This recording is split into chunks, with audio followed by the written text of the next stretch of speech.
მოგესალმებით, ეს არის გადაცემა სოხუმი თბილისი. დღეს ჩვენ ვისაუბრებთ იმაზე, თუ როგორ შეწყდა აფხაზეთის ტერიტორიაზე რუსული შიდა პასპორტების და მართვის მოწმობების გაცემა და რა მოყვა ამას. დღეს ჩვენი სტუმარი გახლავთ ბადრი ბელქანია, კონფლიქტების კვლევარი. ბადრი, მოგესალმები. მადლობა მოწვევისთვის.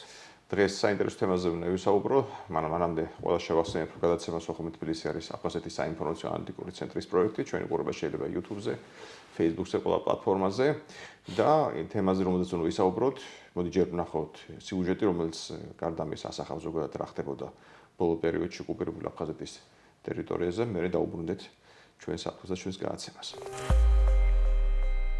21 თებერვალს ოკუპირებულ სოხუმში 15 საათსა და 15 წუთზე კაფე აფსნის ტერიტორიაზე ეგრეთ წოდებულ ოპოზიციონერ ეშსოუ კაკალიას პირთა ჯგუფი თავს დაესხა, ფიზიკურად გაუსწორდა და ცეცხლსროლი იარაღიდან გასროლით ჯანმრთელობა დაუზიანა. კაკალია რესპუბლიკურ საავადმყოფოში გადაიყვანეს. მას დაზიანებები აღენიშნება მუხლისა და მინჯის არეში. ასევე მიღებული აქვს დაზიანებების სახის არეში და ქალა თავიტვინის დახურული ტრამვები. ეგრეთ წოდებულმა პრეზიდენტმა ბადრა გუმბამ ეშსოუ კაკალიას დაჭრის ფაქტის გამოძიების მიმდინარეობა პირად კონტროლზე აიყვანა. როგორც აფხაზური ეგრეთ წოდებული ოპოზიციური ტელეგრამ არხი აიაშარა წერს, 21 თებერვალს ეშსოუ კაკალიაზე თავდასხმაში აფხაზეთის ეგრეთ წოდებული პრეზიდენტის ადმინისტრაციის ხელმძღვანელის ბესლან ეშბას ახლობლები მონაწილეობდნენ.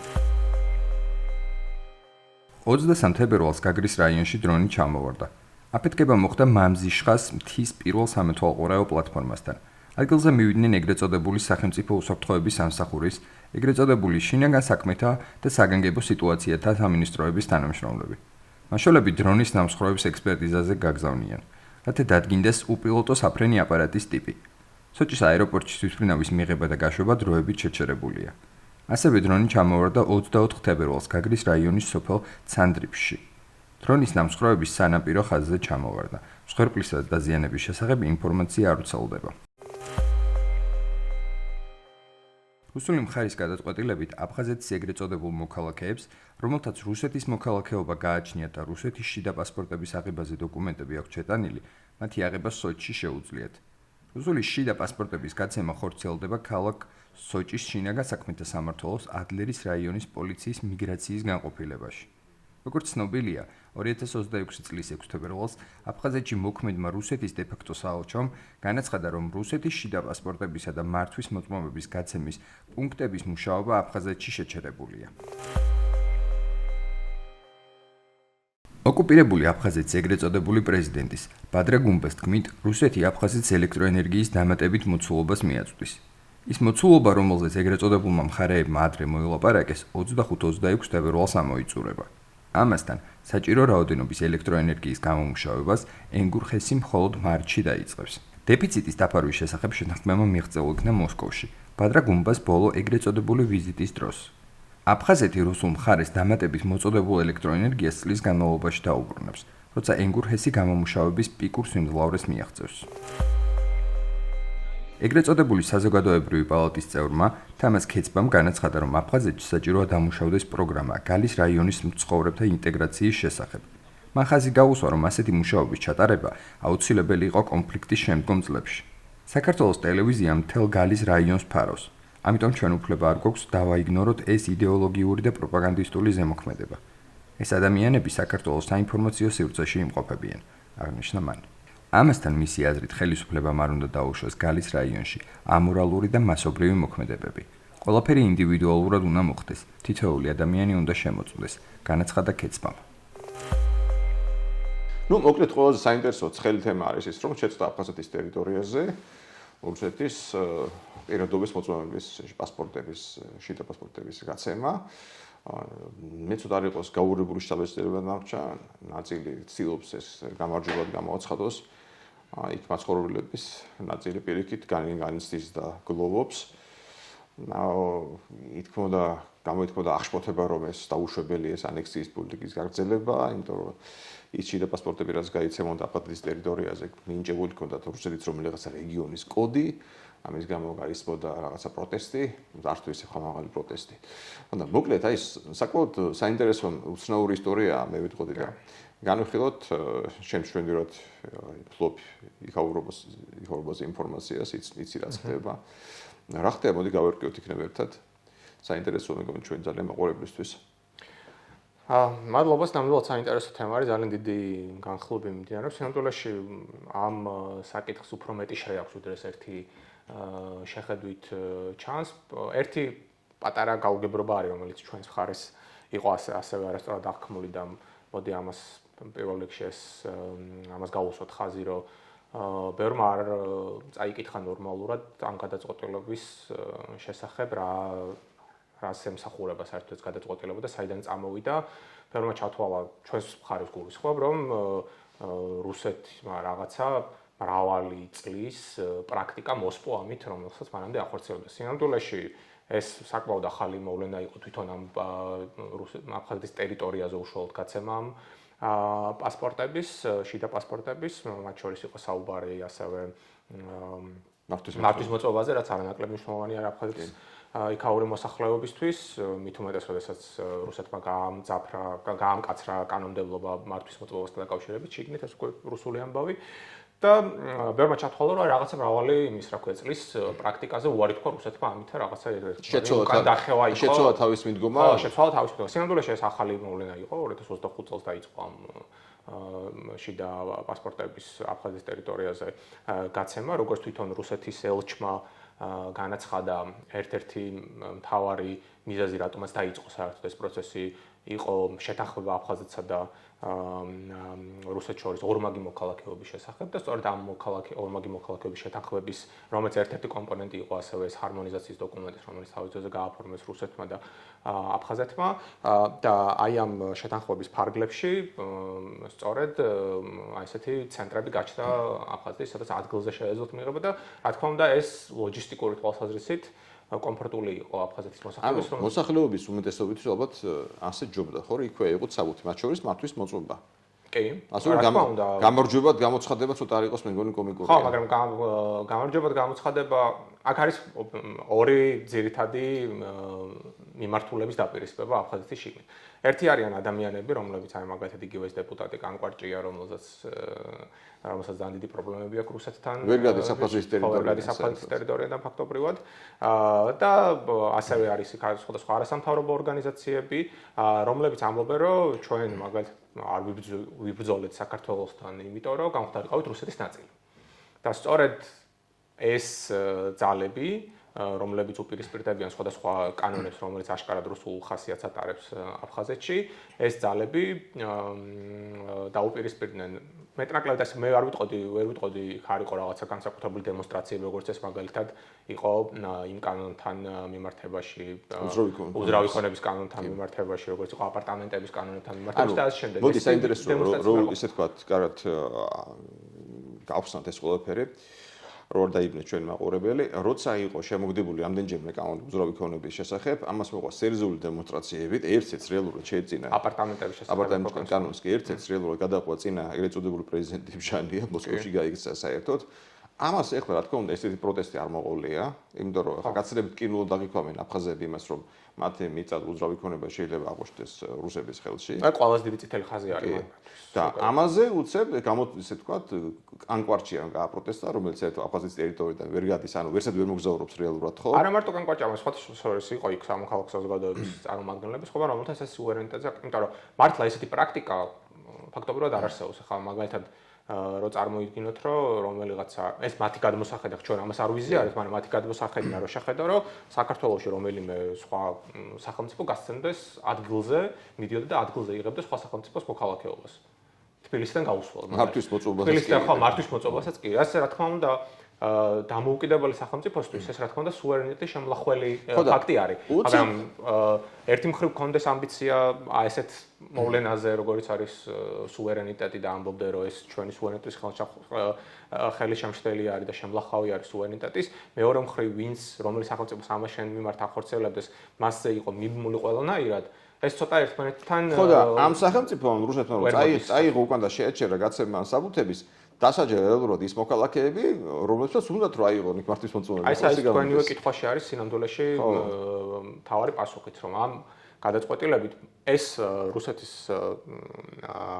ის ფლანგი, რომელიც აფხაზეთს და სამხრეთ ოსეთს იგივე ცხინვალის რეგიონს კურირებს, ეს ფლანგი პირდაპირ დაპირისპირებაში არის სამოქალაქო საზოგადოების აი ამ ნაწილთან, რომელიც მათი გადმოსახედიდან აფხაზეთის სუვერენიტეტს და დამოუკიდებლობას იცავენ. ეს უკვე ცნობილი ამბავი არის, ისინი მათ ებრძვიან ყველანაირად, უამრავი Telegram არხი არის შექმნილი, ანონიმური Telegram არხი, სადაც აშავებენ ამ ადამიანებს.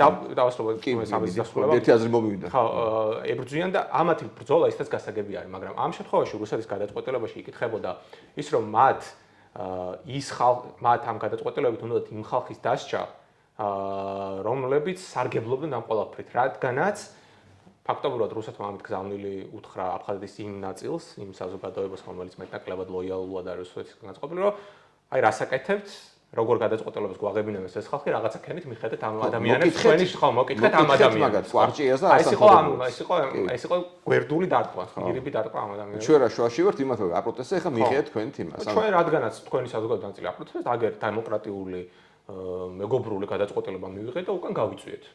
ეხლა თუ დაისაჯეთ და თუ ამის გამო შეწუხდებით, წავდით და მოკითხეთ სამოქალაქო საზოგადოების იმას, წევრებს, ორგანიზაციებს, მოკითხეთ კვარჭიასნაირ ადამიანებს და ასე შემდეგ რა, ანუ რუსეთმა ხელები დაიბანა ამ არ გაესრულება აფხაზეთიდან შეიძლება მალე აფხაზეთში აღარ დაედგომოდეს, ხო? ხა ცოტა უტრირებ, მაგრამ ნუ იქ პატარა მცირე საზოგადოება არის, უამრავი რაღაცა სანათესაური კლანები არის, მასაც თავისი გავლენები აქვს და ესე მეეჭვება ხელი მოკიდა და ციხეს ჩასვან. ციხეს არ ჩასვამენ, ცხადი პროტესტი მოყვება მას კი. ანუ ჯერჯერობით ნარჩუნდება რაღაცა მუხტი იქ, პროტესტის მუხტი ნარჩუნდება. ისე და ისე არ არის მასშტაბი, როგორც ნახეთ ჩვენის დემონსტრაციები, რომელსაც მოყვება ჟანიეს გაქცევა, მაგრამ რაღაც პროტესტი მაინც ნარჩუნდება, მაგრამ ნუ ამ პროტესტს გარედან მოსკოვი უჭერს რითი? ყოფითი თემებით. ყოფითი თემაა, ხო, ბოლოს ჩაგაბნელებ გაგიჩიშებ ელექტროენერგიას, ფულს არ გამოგირიცხავ, არ გავცემ მართვის მოწმობებს და მარჩ ყველაფერი ამეთი. ეს აფხაზეთის არ შემოგატანებ. ვანდანის არ შემოგატანებ. ანუ ეს ერთეული არის და ბოლო პერიოდში უფრო ხშირად ხდება მე რუსულენოვანი ბლოგერების ჩანაწერები, რომ ეს ერთეული არის, თავის გამოვყვება არ შეუძლია, თავის უზრუნველყოფა არ შეუძლია ელექტროენერგიითაც კი საერთოდ და რაზეა საუბარი. ანუ სულ უფრო დამცინავი და აგდებული ტონი გაისვით ბოლო პერიოდში რუსულენოვან ბლოგოსფეროში შეიძლება აღთქვას აფხაზეთის მიმართ. პრეტენზიები აქვს ამ დროს რამე რო იყოს ჩაუბნელებთ ერთ დღეში. ეს არის არამხოლოდ პოლიტიკური ანალიტიკოსების დონეზე, ეს არის ჩვეულებრივი მოქალაქეების დონეზეც კი. ზოგადად აფხაზეთის მიმართ რუსეთში არის ძალიან დიდი უკმაყოფილება. ეს ცნობილი ამბავი არის. რა თქმა უნდა ჩვენ რომ რაღაცა მიმართულებით გაკვეული დივიდენდების მიღება შეგვიძლია, ესეც ცხადი არის. რადგანაც ერთი მხრივ აფხაზეთი განსაკუთრებით ჩვეულებრივი მოქალაქეებისთვის, რასაც რუსი მოქალაქეებს, რუსეთი უზარმაზარი არის, მაგრამ ტურისტული ადგილები, ზღვაზე, ზღვისპირა ადგილები, მათ ბევრი არ გააჩნიათ. თან ომის პერიოდში მithumetes ახლა არ არის. ბევრი არ გააჩნიათ, შესაბამისად აფხაზეთს საკმაოდ დიდი მნიშვნელოვანი ტურისტული დანიშნულება აქვს, ერთ-ერთი ყველაზე პოპულარული ტურისტული დანიშნულება არის რუსებისთვის. თქვენ თუ გადააიცნობთ, მაგათაც YouTube-ზე იდება ხშირად ვიდეოები, TikTok-ზე და ასე შემდეგ და სხვა სოციალურ ქსელებში, ძალიან დიდ უკმაყოფილებას გამოხატავენ მუდმივად რუსი ტურისტები, როგორც მომსახურების სფეროით, ისე მოპყრობით, რომ აი, იმიტომ რომ რუსები ჩამოდიან იქ იმ განცდით, რომ ისინი არიან პატრონები ყველაფრის, აფხაზები ამას ვერ იღებენ, მომსახურები, ნუ მოკლედ ეს დაპირისპირება არსებობს. მეორე მხრივ არის პოლიტიკური ანალიტიკოსები, რომლებიც ხშირად ცდილობენ ხოლმე, ნუ ეს ზოგადად რუსეთში თუ ხელისუფლებას ვინმე აკრიტიკებს იმის გამო უფრო მეტი რატო არ გააკეთა ეს ცნობილი ფორმულა არის, ანუ რაღაცა რომის პავლეზე უფრო დიდი კათოლიკობას ცდილობენ და ეს პოლიტიკური ანალიტიკოსებიც აკრიტიკებენ ხოლმე მაგათ თუნდაც იგივე რუსეთს და რუსეთის ხელისუფლებას იმ მიმართულებით, რომ რატო აძლევთ ამდენი საშუალებას აფხაზებს. ისინი ყველანაირად ჩვენზე არიან, როგორც თქვენ აღნიშნეთ, ყველანაირად ჩვენზე არიან დამოკიდებულები, შეგვიძლია დენი არ მიცვეთ, შეგვიძლია საჭმელი არ მიცვეთ, შეგვიძლია დაფინანსება არ მიცვეთ, მაგრამ ეს დამოკიდებულება უფრო უნდა აღინიშნოს, რომ უფრო აშკარა იყო ეს უფრო კრიტიკული დამოკიდებულება და ესეთი მძაფრი მიდგომა უფრო აშკარა იყო წინა კურატორის პირობებში. მას შემდეგ რაც კირიენკო მოვიდა, ესე უკვე საკმაოდ დროითად ემთხვეოდა ეს ბჟანიას პერიპეტიებსაც, როდესაც კირიენკო მოვიდა, მან აშკარად თან კირიენკო როგორც ცოტა სოხუმელი არის წარმოშობით, მან და კარგად ეს მისი ქაური მენტალიტეტი და ადგილობრივი მიდგომები, მან აშკარად შეცვალა ეს პოლიტიკა უფრო ხისტისკენ, უფრო ხისტიდან, უფრო მობიერისკენ. მაგრამ რასაც ახლა ჩვენ ხედავთ, თუნდაც ეს გადაწყვეტილება და ის ტონი, როგორც თქვენ თუ ნახეთ ის ვიდეო, სადაც რუსეთის ელჩმა, ეგრეთ წოდებულმა ელჩმა, რომელსაც ჩვენ არ ვაღიარებთ, აფხაზეთში რატონით გააკეთა ეს განცხადება ამ გადაწყვეტილების უკან გახმობასთან დაკავშირებით და სხვათა შორის ბევრს ენიშნა და ბევრმა აფხაზმა გააკრიტიკა ისიც რომ ქართული სუხუმი და ოჩამჩირე და ქართული იმით მოიხსენია რა ქვია დაბოლოებებით მოიხსენია სახლები ეს დიპლომატიაში გარკვეული ის არის რაც განგებ გაკეთდა მახსოვს ხო განგებ გაკეთდა ხა დიპლომატიაში ესეთი დიპლომატებს არ შეეშლებოდ კი არა რუსი პოლიტოლოგებიც კი რომელთაც მე მქონია ეს შეხვედრა როცა ტყულად იყვნენ ამ წყობილები სუხუმ სპეციალურად ამბობდნენ და ერთმანეთში ლაპარაკით რომ სუხუმის ამბობდნენ რა ანუ რა თქმა უნდა ეს განგებ გაკეთდა მინიშნება იყო სპეციალურად მათთვის თუმცა მე ხომ აქვე დავამატებ რომ მე ქართულ რაღაცა სოციალურ ქსელებში ნახე გარკვეული ოპტიმიზმი რომ თითქოს რუსეთმა რაღაცა ტიპის უკან დახევა გააკეთა მათ მინდა ამ ადამიანებს ეს ოპტიმიზმი გაუჩნდა შევახსენოთ თუნდაც 2025 წლის დასასრულისკენ დეკემბერში თუ ვცდები რა განცხადება გააკეთა რუსეთმა ამ თემასთან დაკავშირებით რომ საქართველოს ვერ ელევა იმ თავისუფალ ილუზიებს და მათ ესეთი სიტყვა გამოიყენეს რომ აფხაზეთის და სამხრეთ ოსეთის აღიარება არის შეუქცევადი გადაწყვეტილება ესეთი სიტყვა იყო გამოყენებული ამიტომაც ეს მე ამას არ აღვიქვენ როგორც რაღაც გარკვეულ ტიპის დათმობას რუსეთის მხრიდან მაგრამ მეორე მხრივ ის რომ ეს არის გარკვეული ნიშანი რუსულ პოლიტიკურ ელიტას და აფხაზურ პოლიტიკურ ელიტას საზოგადოებრივ ორგანიზაციებს შორის ურთიერთობის უფრო მეტად გაფუჭების ეს აშკარა არის და რა თქმა უნდა ამის გამოყენება ჩვენ სასარგებლოდ შეგვიძლია.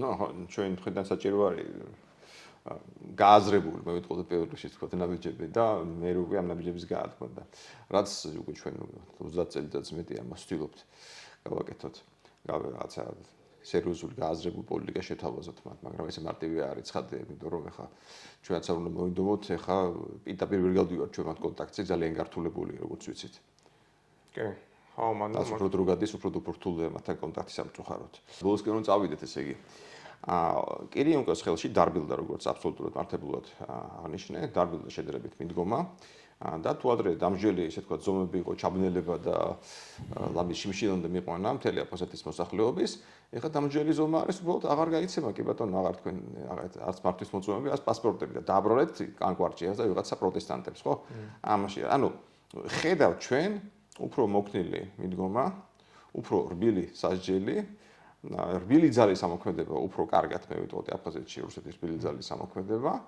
და საინტერესოა აიმის მერე რა მოყვება ამას მართლაც თუ მიაღწევს თუ არა მიზანს ის ჩანაფიქრი რომელიც მეც გეთახმები რომ მეგონი ჩანაფიქრი იყო რომ გაიშვირეს ხელი ყვარჩიასკენ და მისი მომხრებისკენ რომ ამა და გაიზრდება თუ არა საინტერესოა საზოგადოებაში აგრესია იმ ხალხის მიმართ ვინც აპროტესტებს რუსეთის ამ პოლიტიკას რომელიც აქ უნდა მიმართულია ну რაღაც დროში ანექსიის რო დავაზუსტანო ხალხი აი ამ ვინც აპროტესტებდა რუსეთის გადაწყვეტილებას იმათ მიმართ აგრესია თუ გაიზრდება კი ხო ალბათ რაღაცა ნაწილში აუცილებლად რადგანაც ეს არის რუსეთის მიზანიც ამ შემთხვევაში რაღაც ნაწილში აუცილებლად გაიზრდება იმიტომ რომ არიან იქ ადამიანები რომლებიც შეიძლება ნაკლებად არიან დაინტერესებული პოლიტიკით ნაკლებად არიან დაინტერესებული სუვერენიტეტით რაღაცა გარკვეული შაბლონები აქვთ დამახსოვრებული და იმის იქით ნაკლებად აანალიზებენ და მათთვის რა თქმა უნდა იმისთვის რომ რაღაცა გარკვეული დივიდენდები მიიღონ რუსეთის მოქალაქეობისგან უფრო მეტი ფინანსური ზარალი მიადგებათ, უფრო მეტი დრო დასჭირდებათ, უფრო მეტი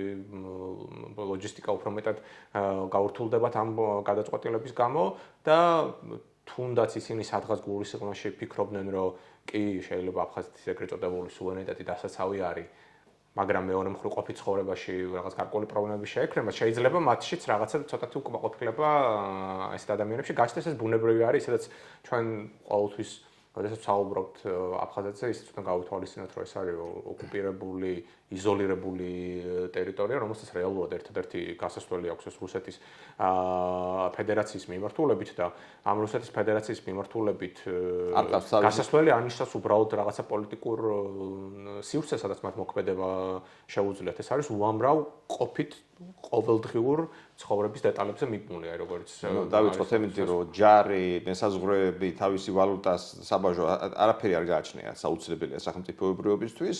უკვე მართლა ყოველდღიურ ცხოვრების დეტალებში ყველგან იკარგება ეს მათი აზრი. პირდაპირ ხა მაგალითად Telegram არხებზე პირდაპირ ის ადამიანები რომლებიც წინამდე ეგრეთ წოდებული პრეზიდენტიც გამოვიდა და მის ტონშიც ეს უკმაყოფილება შეინიშნებოდა, რომ ესეთი გადაწყვეტილების მიღება მოუწია, ასე ვთქვათ, რუსეთს და მეორე მხრივ პირდაპირ იყო რიცხვები მაგათი დასახელებული, აი ამ სერვისის მიღება იმის გამო, რომ აფხაზეთში აღარ იქნება შესაძლებელი, რამდენი რუბლი დაუჯდება მაგალითად ერთ ადამიანს. და ნუ აი რაღაც მოქალაქეს და ეს პირდაპირ რაღაცა დაიყვანება ეს ახლა რა თქმა უნდა ჩვენ შეცდომით არ შეყვავს ხოლმე ეს აფხაზეთის ყოველდღიური პოლიტიკის ნაწილად არა და მე ვფიქრობ რომ პოლიტიკაზე უფრო დიდი პოლიტიკაც კი არის აი ამ ყოფით დეტალებში რადგანაც თუ რაიმე ტიპით არის მიჯაჭვული აფხაზეთი თუ რაიმითი არის მიჯაჭვული რუსეთში აფხაზეთი რაც ჩვენთვის ძალიან დიდი პრობლემა არის პირველ რიგში იმით რომ მათ სჭირდებათ რუსეთი აი ესეთი ყოველდღიური